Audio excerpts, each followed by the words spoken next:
जे जिल्ह्यामध्ये या महाराष्ट्रात मराठवाड्यामध्ये अतिवृष्टी आली, सगळं वाहून गेले. संसार, लेकरं, गरगवाच्या घरात पाणी शिरलं, अन्नधान्य राहिलं नाही. सगळं परिस्थिती रोडवर आता लोकांची इतकी परिस्थिती अवघड झाला, सगळं वाहून गेलं.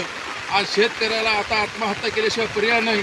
सरकारनं देवेंद्र फडणवीस साहेबांनं होईल तेवढं शेतकऱ्याला मदत करण्याची ही मी कळकळीची विनंती आहे. आणि अति झालं, पाऊस भरपूर नाही झालं, वाटोळं झालं, सगळं गेलं.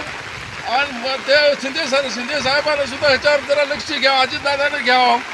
आणि या गरगरिबाचं इतकं वाटोळं झालेलं की बघू वाटणं. लेकरं बाळाचं अन्नधान्य खाचं गेलं, कपडे ते वाहून गेले, पाणी शिरलं, सगळं गिरणी दळणवळण बंद झालं, गिरणीत पाणी शिरलं. आणि अति पाणी झालं. सरकारनं कापसं गेले, सोयाबीन गेले, गंगाला वाहून गेलं. आणि गरगरिबाचा प्रश्न अवघड झाला जगण्याचा. आता मराठवाचा एक प्रश्न अवघड झाला शेतकऱ्याचा. आणि सरकारनं कळकळीची विनंती आहे, ताबडतोब हेक्टरी लाखाची जे शेतकऱ्याला मदत जर केली भरभरा तर चांगलं होईल. असं एवढं अवघड प्रश्न आहे. आणि अतिवृष्टी पाणी मराठवाड्यात नांदेड जिल्ह्यामध्ये भरपूर पाऊस झाला. आणि सगळं नदी नाल्या हे सगळं भावून घरादारानं पाणी गेलं. सरकारनं याच्यावर काळजी घेऊन राजे तिथं जाते तातडीनं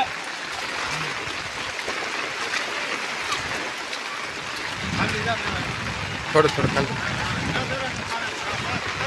बस सरकारनं एवढं काय पाणी एवढं गरीबाच्या घरात पाणी गेलं. पाठीमागं घरं आहेत, हे बघा सगळं पाणी एका घरात शिरलं.